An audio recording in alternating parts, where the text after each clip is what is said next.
पे जाके जब मैंने देखा है कि लोग प्रॉपर्टी के अंदर एंटर हुए हैं तो it was shocking and totally unexpected.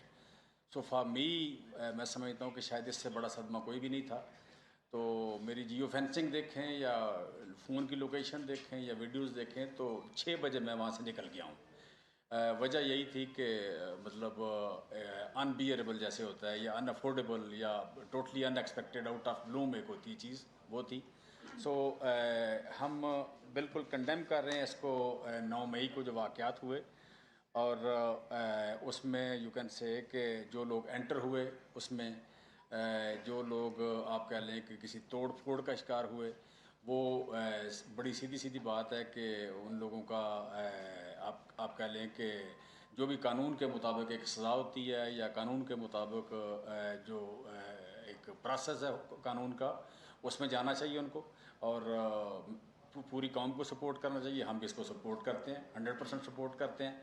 और फिर दूसरी बात जो इसमें है कि ओवरऑल जो ज़्यादा अफसोसनाक बात कि 13-14 महीने हो गए हमें रजीम चेंज के बाद। 14 महीनों में जो एक नैरेटिव बना लीडरशिप और खान साहब भी डेफिनेटली शामिल। खान साहब की तरफ से एक नैरेटिव हुआ और सीनियर लीडरशिप उसको रोक नहीं सकी या आप कह लें कहीं स्टॉप नहीं लग सका, इसमें हमारा भी डेफिनेटली कसूर है। तो उस नैरेटिव की वजह से जिसे कहते हैं कि एक जो बनी एक फ़ज़ा का नतीजा मैं समझता हूँ पीक जो था वो 9 मई था। ये एक यू कैन से कि बिल्कुल पूरी कौम के लिए या ओवरऑल कौमों की बरादरी में या एक पॉलिटिकल या डेमोक्रेटिक हिस्ट्री में या पाकिस्तान की हिस्ट्री में ओवरऑल बिल्कुल ही आप कह लें कि अनएक्सेप्टेबल है या एक पाकिस्तान को भी पॉलिटिकल पार्टीज़ के हवाले से या डेमोक्रेटिक जो क्रीडेंशियल है उसके पॉइंट ऑफ व्यू से भी डैमेज हुई पार्टी और डेमोक्रेसी भी डैमेज हुई है और प्रोटेस्ट का जो नाम है वो भी एक डैमेज हुआ है। लिहाजा मैं समझता हूँ कि उसमें भी जितना भी आप कह लें अफसोस किया जाए और हमें भी अपनी ज़िम्मेदारी अपना माननी चाहिए कि हम मॉब की जो मेंटालिटी थी कि जो एक था एक कैलकुलेशन कि पुरअमन एहतजाज किया जा सकता है वो शायद नहीं पॉसिबल। मॉब जो है उसकी मेंटालिटी जो है उसको अकाउंट फॉर नहीं किया गया जिसकी वजह से मॉब वहाँ पे कंट्रोल नहीं हुआ। तो अगेन मैं कह रहा हूँ कि मॉब होते हुए भी एक ज़िम्मेदारी शहरी का जो रोल होता है, एक पॉलिटिकल वर्कर की तरबियत ये होनी चाहिए कि वो एक ज़िम्मेदार शहरी का रोल प्ले करे।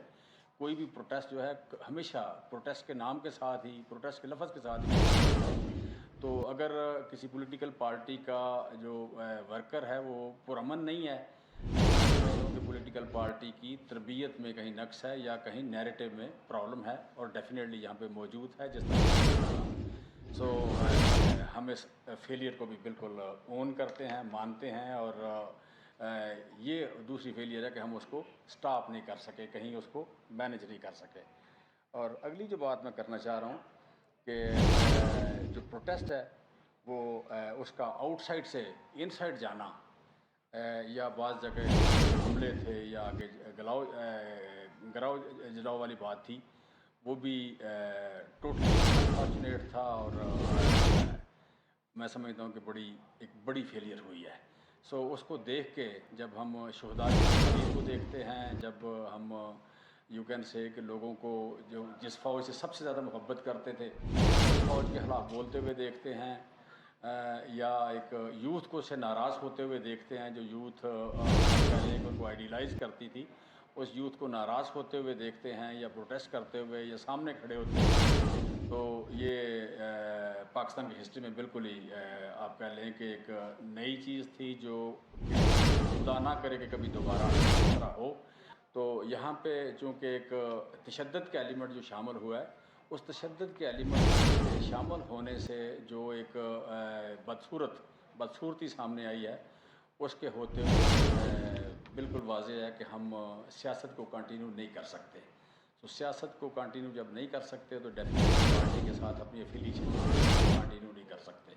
लिहाजा हम مسرت جمشید چیمہ اور جمشید چیمہ اسلام آباد میں نیوز کانفرنس کر رہے ہیں. انہوں نے 9 مئی کے واقعات کی مذمت کی اور کہا کہ جناح ہاؤس پر حملے کا پلان نہیں تھا, وہاں صرف احتجاج کا پلان تھا. جو لوگ ملوث ہیں ان کو قانون کے مطابق سزا دی جائے. ہم 9 مئی کے واقعات کو روکنے میں ناکام ہوئے. 9 مئی کے دن جو کچھ بھی ہوا اس حوالے سے حملے کی مذمت کی جائے ہے. مسرت جمشید چیمہ اور جمشید چیمہ نے پاکستان تحریک انصاف چھوڑنے کا اعلان کیا اور ساتھ ساتھ انہوں نے سیاست سے بھی کنارہ کشی اختیار کرنے کا اعلان کیا ہے. ایک اہم نیوز کانفرنس مسرت جمشید چیمہ اور جمشید چیمہ کی جانب سے جاری ہے اور انہوں نے پی ٹی آئی سے علیحدگی کا اعلان کر دیا ہے. ساتھ ساتھ انہوں نے 9 مئی کے واقعات کی مذمت کی ہے.